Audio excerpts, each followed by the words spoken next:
Hello friends, આજે આપણે બનાવીશું 1.5 કિલો સોજીનો મહાપ્રસાદ।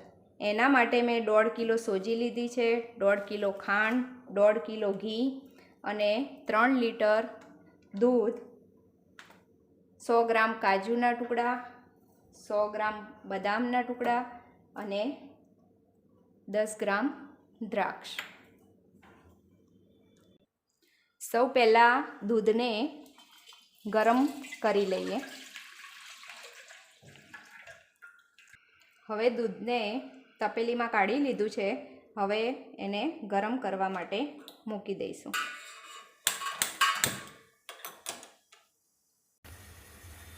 દૂધને આપણે બીજા ગેસ ઉપર ગરમ થવા માટે મૂકી દીધું છે।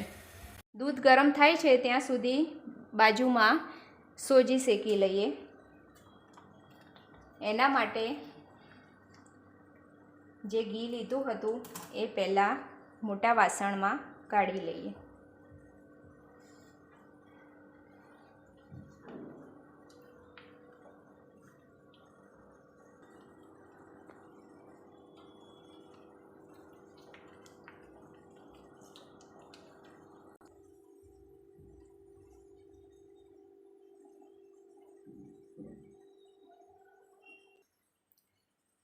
એમાં સોજી એડ કરી દઈશું અને ધીમા તાપે એને હલાવતા રહીશું। ગેસની ફ્લેમ ફાસ્ટ નથી જ કરવાની, એને ધીમા તાપે જ હલાવતા રહેવાનું છે। જેમ જેમ સોજી ફૂલશે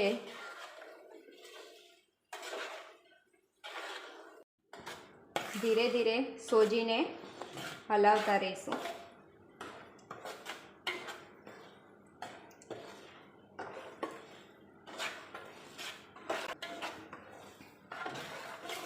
જેમ જેમ સોજી ફૂલશે તેમ તેમ ઘટ થતું જશે।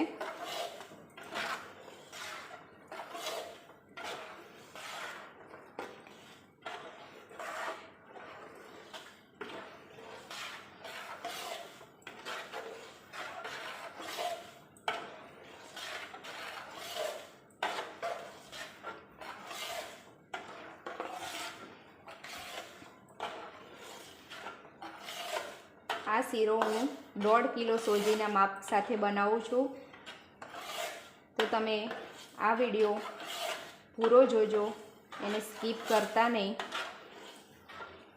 તો તમે પણ પહેલી વાર બનાવશો તો પણ સોજીનો શીરો એકદમ સરસ જ બનશે। હવે એમાં એડ કરીશું સૂકી દ્રાક્ષ,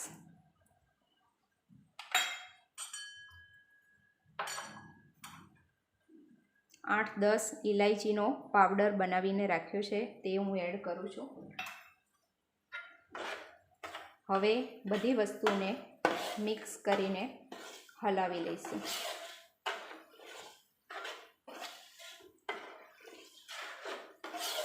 દ્રાક્ષ મેં એટલા માટે એડ કરી છે કે આપણો સોજી સરસ શેકાઈ જાય તો બધી દ્રાક્ષ ફૂલીને ઉપર આવી જાય, એટલે આપણને ખબર પડી જાય કે સોજી શેકાઈ ગયો છે।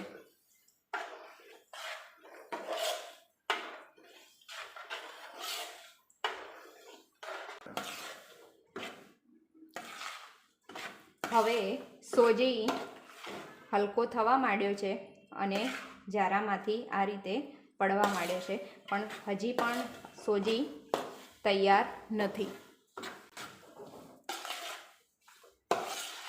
હવે સોજી શેકાવા આવ્યો છે, પણ સોજીને હંમેશા ધીમા તાપથી જ શેકવાનો, ભલે થોડી વાર લાગે। હવે સોજી શેકાઈને તૈયાર થઈ ગયો છે। લગભગ મને 15 મિનિટ જેવો સોજીને શેકતા ટાઈમ લાગ્યો છે। હવે આ બધી દ્રાક્ષ ફૂલીને ઉપર આવી ગઈ છે, તો હવે એમાં થોડું થોડું કરીને એમાં દૂધ એડ કરીશું। ધીમે ધીમે કરીને દૂધ એડ કરતા રહીશું, કેમ કે દૂધ ઉમેરવાથી એકદમ ફૂલીને તૈયાર થાય છે.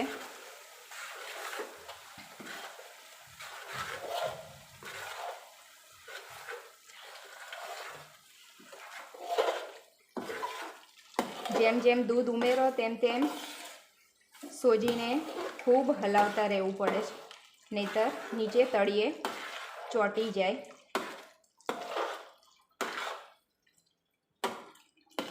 એડ કરી દો આવું બધું. આ રીતે બધા સોજીને મિક્સ કરી દેવાનું.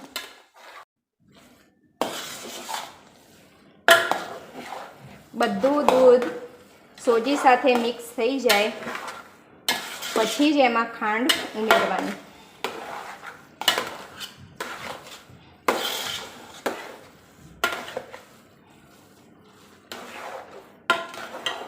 હવે એમાં ખાંડ ઉમેરી દઈશું.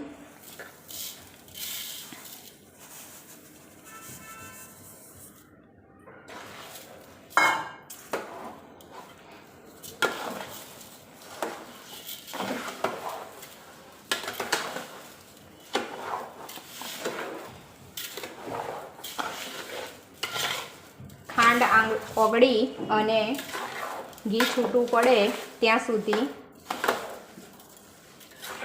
હલાવતા રહીશું.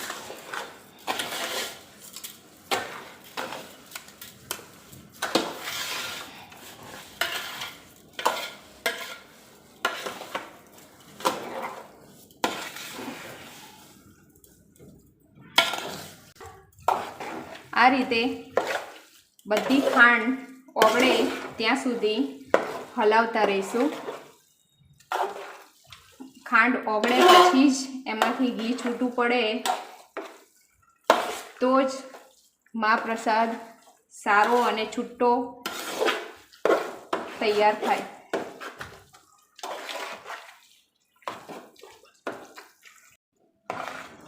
જો ફ્રેન્ડ્સ, સરસ મજાનો મહાપ્રસાદ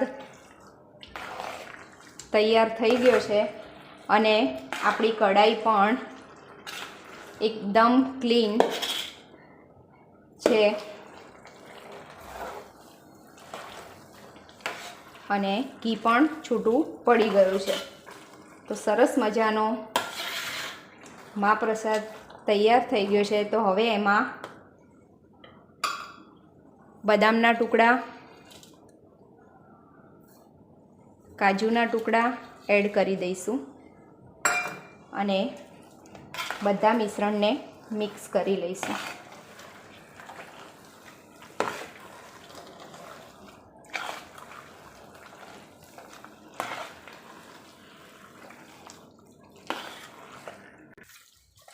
સરસ મજાનો મહાપ્રસાદ તૈયાર થઈ ગયો છે. તો હવે એને બીજા વાસણમાં કાઢી લઈશું, કેમ કે આ કઢાઈ ગરમ હોય તેથી નીચે ચોંટવાની શક્યતા રહે, એટલા માટે એને તરત જ બીજા વાસણમાં લઈ લેવાનું.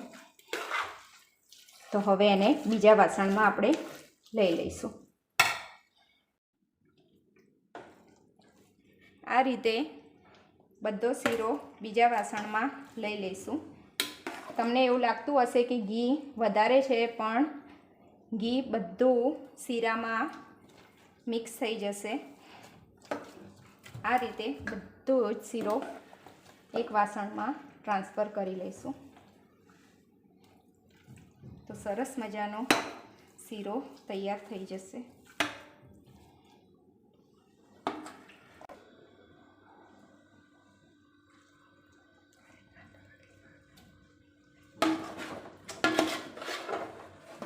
જો ફ્રેન્ડ્સ, કઢાઈ પણ એકદમ ચોખ્ખી જ છે, સહેજ પણ આપણો શીરો ચોંટ્યો નથી.